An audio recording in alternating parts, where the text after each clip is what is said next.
Hey all, Carpetbagger here, coming to you live from the south, more specifically Adamsville, Tennessee in McNairy County. And even more specifically than that, I am in front of the home of Buford Pusser, home and museum of Buford Pusser. For those of you who do not know who Buford Pusser was, he was the sheriff of this county. He became a national icon for law enforcement. He was known for being extremely hard on crime, for battling organized crime that occurred in this area, and most iconically was known for carrying a giant stick. And the details of his life sometimes get a little murky. There was the movie made about his life that had some fictional elements to it. It's called Walking Tall, a very excellent movie. Check that out if you have not. It's you know, it's an older movie, but very, very good. They remade it with The Rock, but I've not seen that one. So watch the older one. Anyways, he was, as I said, he battled the local organized crime. The criminals had set up an ambush for him. They called in a fake call and were gonna ambush him. He brought his wife with him on the call, and when they attacked him, they ended up killing his wife, putting him in the hospital, nearly killing him and killing his wife. Of course, that just strengthened his resolve to break up all the gambling, prostitution, drug running that was going on in the area. And Buford died kind of under mysterious circumstances. He was involved in a one-car accident. He had just signed a contract to play himself in Walking Tall 2. He did not play himself in the first movie, but he did play himself, or he was going to play himself in the second movie. He actually died in a car wreck after signing that contract. And a lot of people do feel that there was foul play involved in that he was indeed murdered. And this was his home, his actual home. It has now been turned into a museum. And we are going to check that out. Oh, I did want to say one of my favorite stories with Buford Pusser, and it's like this converging of two Southern icons. It's Jimmy Buffett had just finished recording an album, and he had gotten drunk in celebration, and apparently had lost where he parked his car. He climbed up on top of a car in a parking lot to see where he could find his car, to look around. He accidentally was on top of Buford Pusser's car.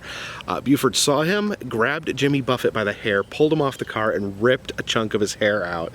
Not the car you want to stand on. I know he was also, Buford's also a professional wrestler prior to becoming a sheriff.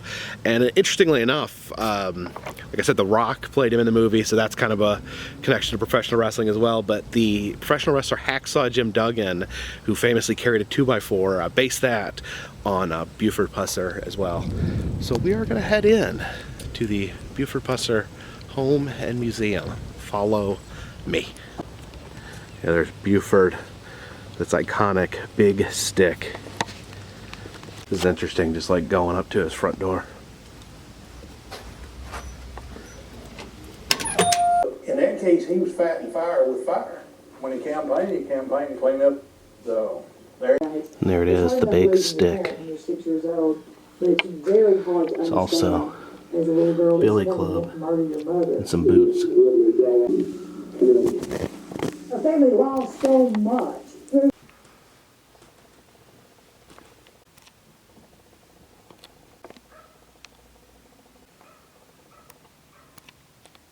Jay. Which one's the... Did he use all those, or...? The one on the right he carried. The one in the middle, Buford was dead when the other two was made. Okay, those were for the used in the movie. Mm-hmm, mm-hmm. What about these ones over here? I don't know anything about those. They're Okay. sticks. This is his bedroom? That's his bedroom, Well, all this quarters down here was his.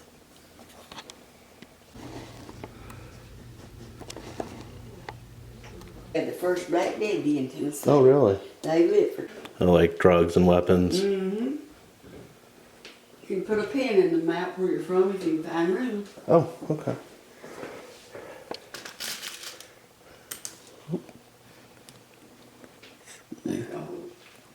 Those states are about full. Yeah, he took this gun off of a prisoner made from parts on a commode, shoots while married. Oh gosh.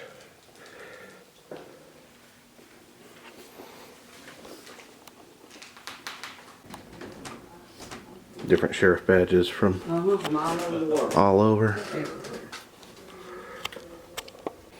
Everywhere. You sell the big sticks. Yeah, we sell those big sticks out he sold one long ago. Oh yeah. It's the car he died in. Well, he didn't die in it. He was thrown out of it.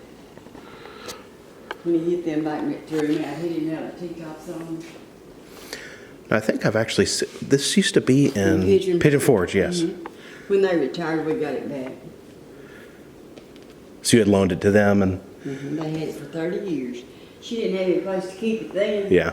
Of course, it wasn't a museum here then. And then after it was a museum, we had room here for it, so we brought it back here. The shoes he was wearing when he died. It is. Of course, every southern attraction must have its own moonshine still. This is one of the few that Buford did not explode. So very, very cool. It's kind of just basically they took his home and just left it how it was. So you can walk in there, kind of get a feel for how he lived. They said the carpet was the original carpet and everything pretty much just left how it was.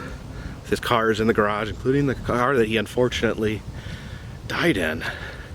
And yeah, they played a video at the beginning. It's kind of interesting, like, it seemed like part of his strategy as being a sheriff. They said he didn't dress as a sheriff. He didn't wear a sheriff outfit. He didn't drive a police car. And he got called on a domestic dispute with a drunken, abusive husband. And basically he went out there and just beat the guy up. So I guess very interesting approach to law enforcement. You just beat people up and tell them not to do it again. But anyways, appreciate you guys coming along with me. If you would like to see other museums, roadside attractions, interesting things I have seen, check the interactive map in the description. You can tell me suggestions on where I should visit next. And if you'd like to support this channel, please consider buying a t-shirt, consider donating to Patreon. If you donate at least $3, you will receive a postcard monthly. But for now, this one's in the bag.